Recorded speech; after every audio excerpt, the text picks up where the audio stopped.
Como desenvolver uma saúde mental, emocional, numa sociedade estressante? Pois é, muitas das vezes você não vai conseguir controlar aquilo que está em sua volta, que vai gerar alguns estímulos para você de forma negativa. Você não vai controlar os gatilhos que você tem, que faz você viver traumas, estresse e desenvolver doenças mentais. Mas no vídeo de hoje eu vou continuar a série falando sobre a saúde emocional, expondo aqui para você a teoria da inteligência multifocal do Dr. Augusto Cury, aonde eu comecei aí com uma live uns dias atrás, e hoje é o segundo vídeo desta série. No final do vídeo vou deixar a playlist que eu criei, escrito por nome Inteligência Multifocal. Vou deixar a playlist aí para você estar acompanhando esta série de vídeos. E hoje a gente vai falar sobre o segundo fenômeno da construção de pensamento. Nós introduzimos ali na live os fenômenos e outras questões que a gente vai trabalhar aqui. Os fenômenos são 5, que são os básicos, né? Ou, na verdade, aí, os principais pilares da construção de pensamento exposta pelo Augusto Cury, que é o estímulo, o gatilho da memória ou autochecagem, nós temos a âncora da memória, temos o quarto fenômeno, que é o fenômeno do alto fluxo, e o quinto fenômeno, que é o fenômeno RAM, um registro automático da memória. É uma teoria muito complexa, mas eu tenho aplicado os meus pensamentos, as minhas intenções, em explicar da forma mais simples possível para você. Tudo aqui que for falado, que é bom, que vai te ajudar, que vai te orientar de alguma forma, eu dou o crédito ao Dr. Augusto Cury. Tudo aquilo que fica meio embaraçado, meio embaraçoso assim, meio complicado demais, sinto muito e peço perdão e desculpa, é falha minha. Tudo que você conseguir extrair, absorver de bom, mais uma vez reitero, eu dou todos os créditos para o Dr. Augusto Cury. Ele, através dos teus livros, através dos seus vídeos, me ajudou muito, e aqui eu compartilho com você tudo aquilo que eu tenho aprendido com o Dr. Augusto Cury para a gente fazer o quê? Melhorar a nossa base nos 7 pilares da vida. Eu peço para você tão somente, deixa o like. Se não se inscreveu ainda, se inscreva no canal aqui dos 7 pilares da vida. Ativa notificações. Todo dia tem vídeo novo, cada dia falando de um pilar. É algo que eu gosto. Tem muita gente aí que tem testificado que de alguma forma tem melhorado a sua convivência familiar, pessoal. Então, se você não faz parte ainda desta comunidade, chegou o seu momento. Se inscreva, estamos juntos todos os dias. Dito isso, sem mais delongas, vamos para essa pequena apresentação aqui. Serei o mais objetivo possível para você entender o fenômeno de hoje, que é o gatilho da memória, ou autofluxo, né? Desculpa, ou autochecagem. A fração de segundos que define você. A anatomia e a ação completa do gatilho da memória. Como eu disse, nós temos aí a construção de pensamento, a construção das janelas da memória, esse grande circuito mental, e o gatilho da memória seria o segundo agente, seria o segundo estágio da construção de pensamento, certo? Então, o primeiro nós falamos no vídeo anterior, vou deixar a playlist mais uma vez para você ver no final do vídeo, e o estímulo foi o primeiro agente. Hoje, logo na sequência do estímulo, nós temos o gatilho da memória. E eu vou falar um pouco a fundo sobre esse segundo agente, do qual até mesmo eu e você não tem controle algum. Ele age de forma automática, certo? A ilusão do piloto exclusivo. Você acredita que é o único comandante da sua mente. Mas antes que o seu eu consciente consiga formular um único pensamento lógico, uma decisão já foi tomada nos bastidores. Aí você vê aqui, você vê aqui naquela nossa alegoria que o doutor Augusto Cury apresenta de um piloto de uma aeronave, do qual nós somos este piloto, você vê ele com a mão aqui, ó, em um dos comandos das alavancas, e a outra alavanca sendo comandada por outra coisa, não a sua mão aqui. Ou seja, nós temos o piloto e nós temos a ilusão de achar que a gente está no comando de tudo aqui. Que nós somos o piloto exclusivo. Entretanto, nós vamos entender aqui que isso é só uma ilusão, não é verdade. Nós temos, antes de tomar as decisões, antes de a gente pegar o comando, nós temos outro agente que já agiu antes do nosso eu tomar conta consciente das nossas ações. Olha lá, ó, o copiloto oculto, o fenômeno da autochecagem ou do gatilho da memória, que são a mesma coisa, segundo o nosso doutor Augusto Cury. O gatilho da memória, um mecanismo inconsciente e autônomo. Como assim? É um mecanismo que não faz parte da sua ação consciente.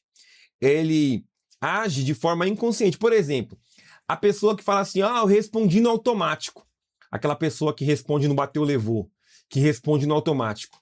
Por quê? Porque antes dele tomar posse do comando, nós temos o gatilho da memória, que vai fazer você reagir de forma automática, certo? É claro que depois, para você agir no bateu, levou, depois do gatilho da memória, você vai ter outros agentes operando. Entretanto, é sobre isso que eu estou querendo dizer.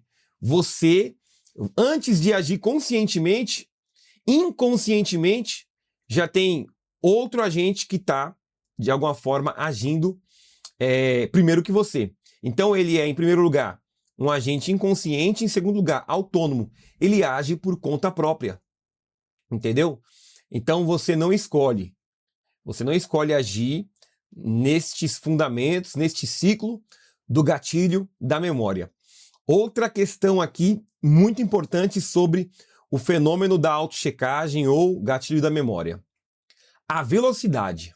A velocidade é um ponto que a gente precisa aqui dar mais ênfase, colocar mais energia. Por quê? Atua em milésimos de segundo. Em milissegundos, o gatilho da memória já agiu. Você, diante do estímulo, a autochecagem, em milissegundo, já agiu antes do seu eu consciente tomar rédeas e as decisões. Agora, qual que é a ação da autochecagem?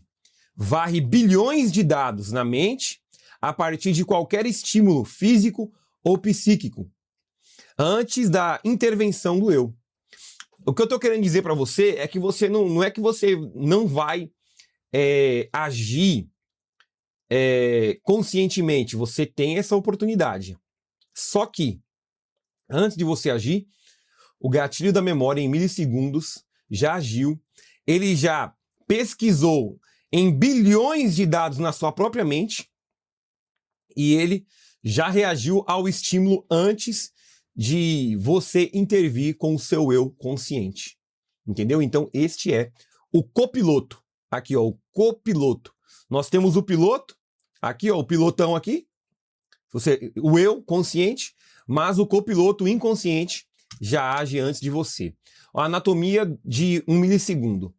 Diante de um estímulo, seja ele um ambiente, um pensamento, um som, entendeu? Você vai ter o estímulo. Tempo zero. Captação de imagem, som, pensamento intrapsíquico. Vai gerar o estímulo. Aí, em milissegundo, ó, o gatilho ou autochecagem faz uma varredura instantânea da base de dados do córtex cerebral. Ou seja, em milissegundos, no tempo zero do estímulo, a autochecagem ela varre bilhões de dados no seu córtex cerebral. Em terceiro passo aqui, ó, o pensamento essencial, formação da matriz inconsciente. Ou seja, você vê que esse pensamento ele está agindo de forma totalmente inconsciente, varrendo aí a sua mente que eu vou apresentar agora, que é a MU, que é a memória de uso contínuo, e a ME, que é a memória existencial, que fica nas periferias.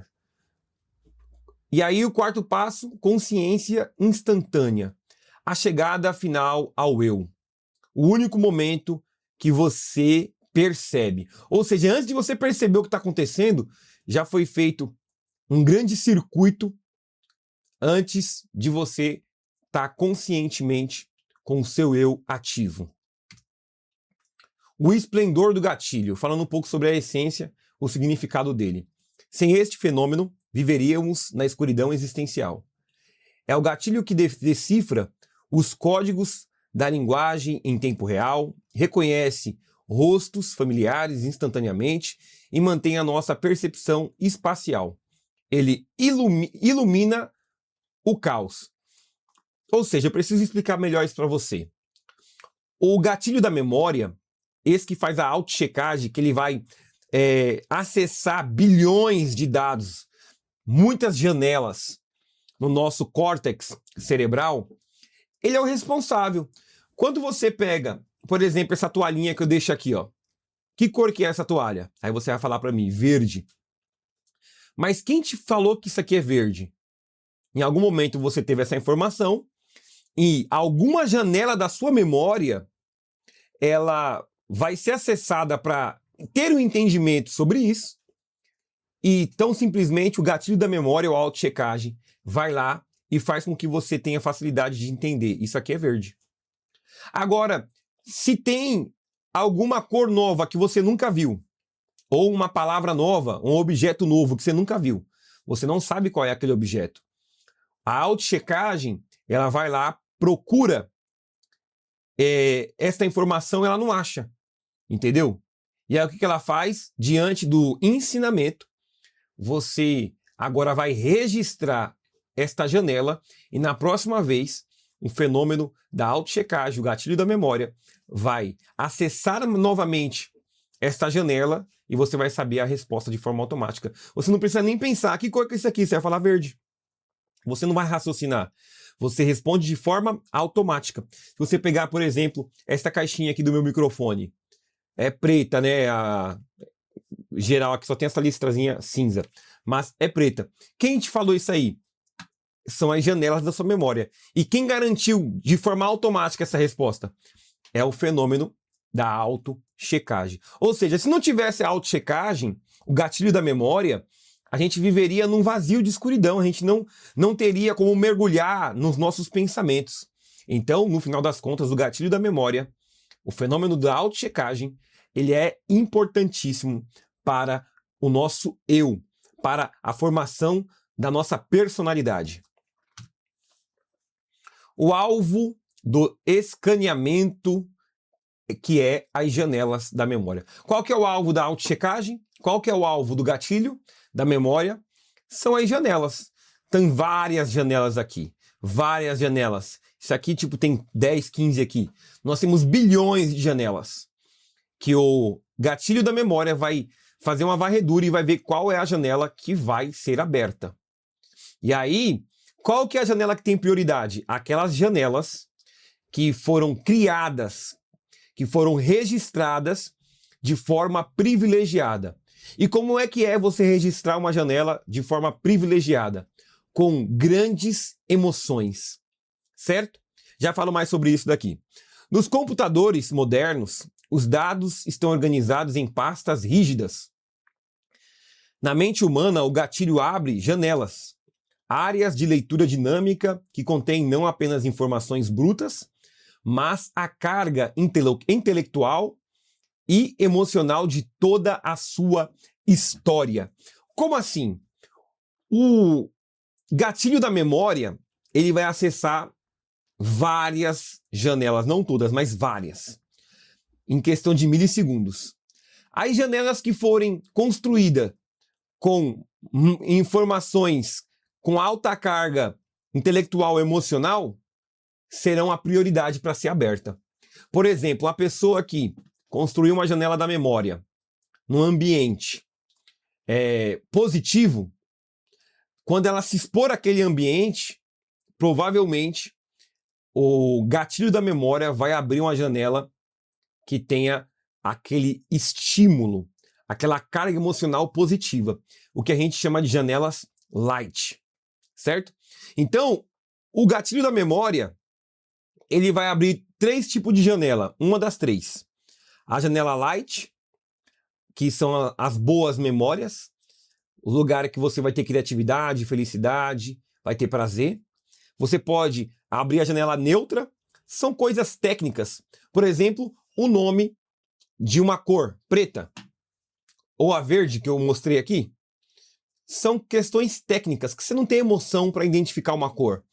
Se chama janela neutra. Ou as janelas killer, que são as janelas que são geradas, criadas em momentos de tensão, em momentos de trauma, aonde pode se desenvolver traumas e fobias. Ou seja, dependendo do estímulo, você pode abrir um tipo de janela. Tá entendendo? Então, o fenômeno da autochecagem, o gatilho da memória, ele vai reagir ao estímulo que ele está exposto. Se for um bom estímulo, vai abrir uma janela com boas memórias. Se for um estímulo de tensão, um estímulo de pressão, provavelmente ele vai abrir uma janela traumática, aonde a pessoa ela vai reagir de forma negativa, tendo medo, fobia, ou agindo no bateu levou, ou a pessoa fica agressiva. Tudo isso porque o fenômeno da autochecagem abriu uma janela traumática, certo? Agora o paradoxo do eu imaturo. Você vê aqui, ó, tem uma comparação. E eu gosto muito de analisar, eu aprendi com o doutor Augusto Cury isso, e eu percebi até mesmo com as minhas atitudes. Por exemplo, ó, você tem aqui, ó, sucesso socioprofissional. A pessoa, ela tem uma barra muito maior de maturidade na sua área, na sua vida profissional, muito maior do que na área que ela precisa gerir, né, as suas emoções. Ou seja, em relação à profissão, a pessoa tem muito mais maturidade do que em relação às suas emoções. Entendeu? Então, às vezes, você vê aquele profissional que ele é muito bem sucedido no que ele faz. Entretanto, ele não tem maturidade de lidar com momentos de pressão, ele não tem maturidade para lidar com pessoas, ele é bom com máquina, mas não é bom com pessoas. E aí tem um comentário, ó. Executivos brilhantes e intelectuais frequentemente possuem mentes frágeis. Eles tentam lutar passivamente ou deletar memórias dolorosas, mas o cérebro não possui a função delete. Tentar esquecer ansiosamente apenas ativa o fenômeno RAM, que é o registro automático da memória, nutrindo ainda mais a janela killer. Ou seja, uma pessoa que tem maturidade, diante dos teus traumas, diante das suas dificuldades, ela quer gerenciar. Ela se desenvolve ao ponto de confrontar as suas memórias traumáticas e as suas dificuldades emocionais.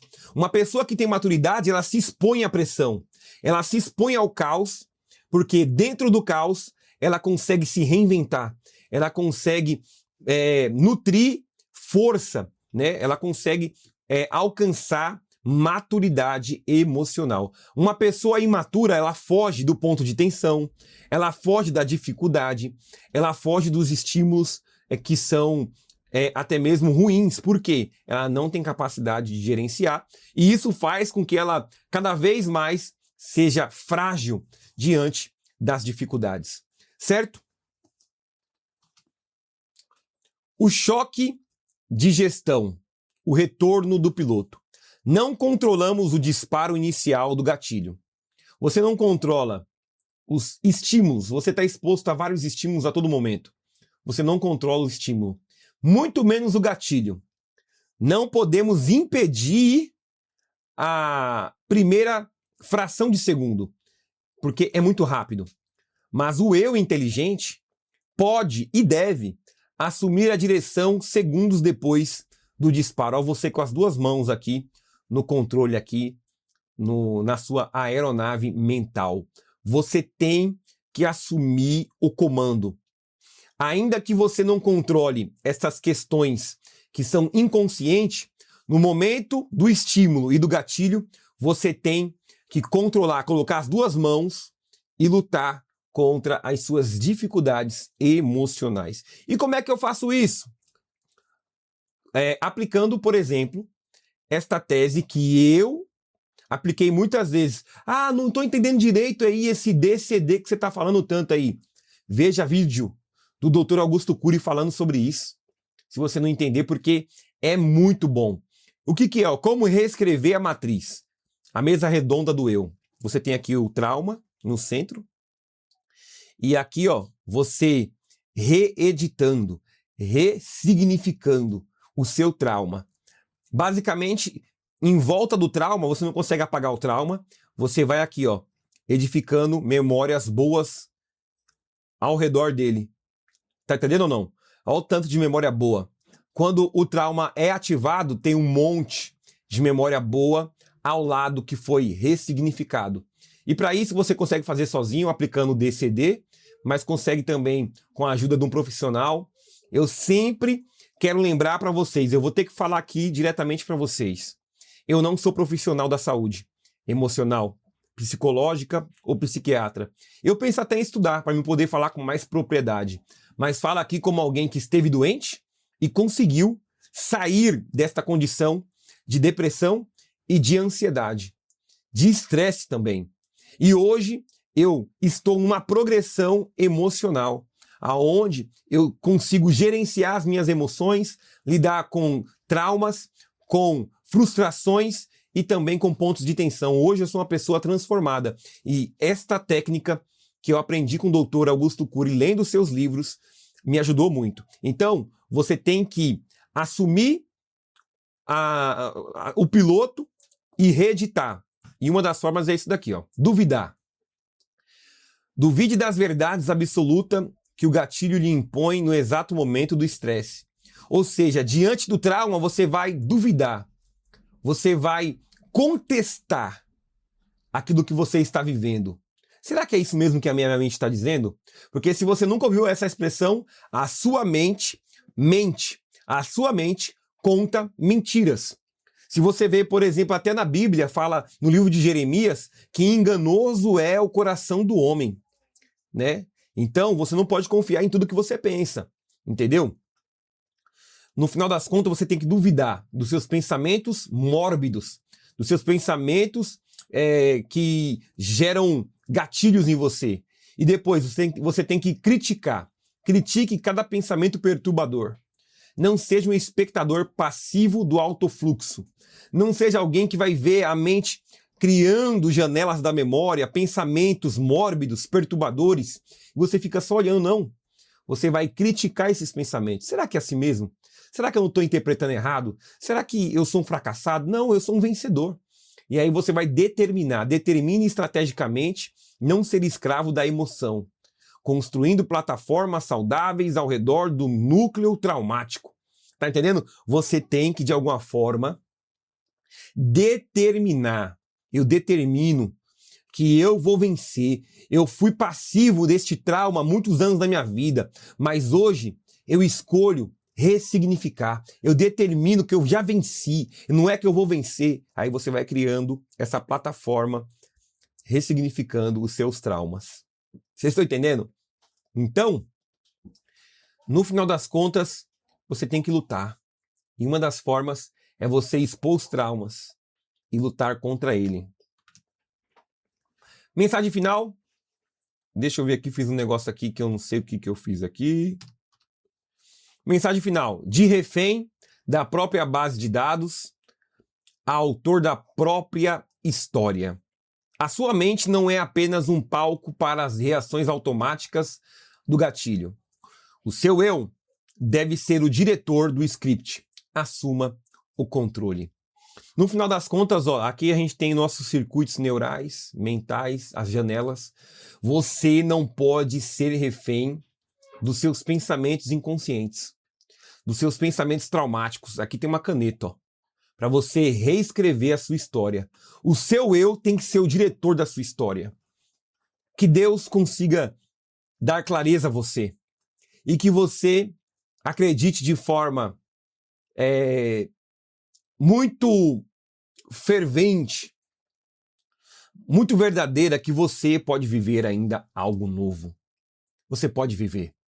E a mensagem que eu deixo para você é que se eu conseguir superar os meus problemas, ficar 29 dias sem dormir, os meus problemas de ter crise de ansiedade, é terrível você ter crise de ansiedade. Eu consegui superar, você também vai conseguir. Entendeu? Ah, mas não sou eu que estou vivendo esse problema, é um ente querido, é a pessoa que eu amo. Você vai receber a estratégia. Não desista de alguém que está depressivo. Você vai conseguir ajudar. E aqui, ao longo do tempo, ao longo dos dias, os 7 pilares, nós iremos fortalecer a nossa base. Eu te recomendo altamente, procure ajuda, converse sobre os seus problemas, procure um psicólogo. Se ele te indicar, não resista, vá a um psiquiatra. Procure uma autoridade espiritual para que você possa ter ajuda espiritual também. E você vai vencer todos os seus problemas. Que Deus possa te libertar de todo mal na sua mente, de toda prisão, de todo cárcere emocional, e que você possa ir bem e vencer tudo isso. Muito obrigado, pessoal. Não se esqueça, like, se inscreva, ativa a notificação, compartilhe esse vídeo com outras pessoas. Aqui em cima eu vou deixar a playlist com a inteligência multifocal. Nós já temos 3 vídeos e ao longo dos dias sempre vou colocar no final aqui em cima a nossa playlist falando sobre tudo isso para você acompanhar e não perder nenhum detalhe. Até o próximo vídeo, estaremos juntos amanhã. Muito obrigado, fica na paz.